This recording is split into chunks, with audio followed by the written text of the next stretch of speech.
So, last night, while having dinner with my kids, napag-usapan namin about how each and every person is born with a wealth basket. Meaning, lahat tayo, pag isinilang, pag pinanganak, meron na tayong taglay na sisidla ng ating yaman.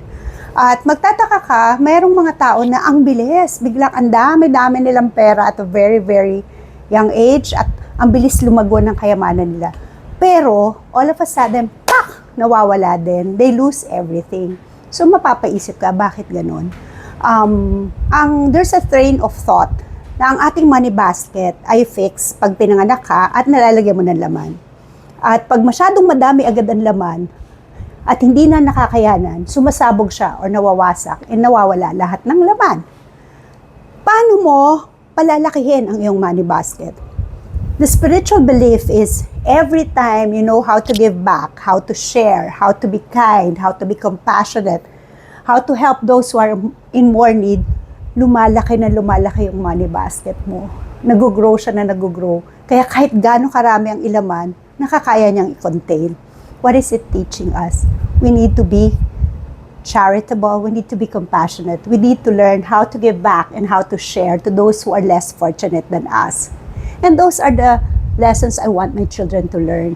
That it's okay to share kahit konti ang meron ka. Pag sinishare mo, lalong dumadami. I had an experience a long time ago.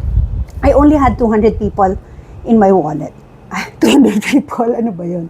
200 pesos sa wallet ko. Yun na lang talaga yung pera ko for the day. Tapos merong dumating sa bahay, nanghihingi ng tulong, pabili ng gamot. 200 pesos. During that time, a long time ago, it was about 25 years ago, malaking pera pa rin naman ng kahit papanin 200. I was hesitant to give everything kasi yun na lang ang meron eh. Pero naisip ko, hindi naman siguro ako magugutom talaga kung ibibigay ko. But that was my money for food for the day. And you know, how I live, diba? Like God provides. So, binigay ko yung 200, inisip ko na lang, God will provide. It was about 8 a.m. Pagdating ng mga 10 a.m., mayroong nag-park na car outside my house. At hinanap ako. That time, the consultation fee to see me was only 500 pesos.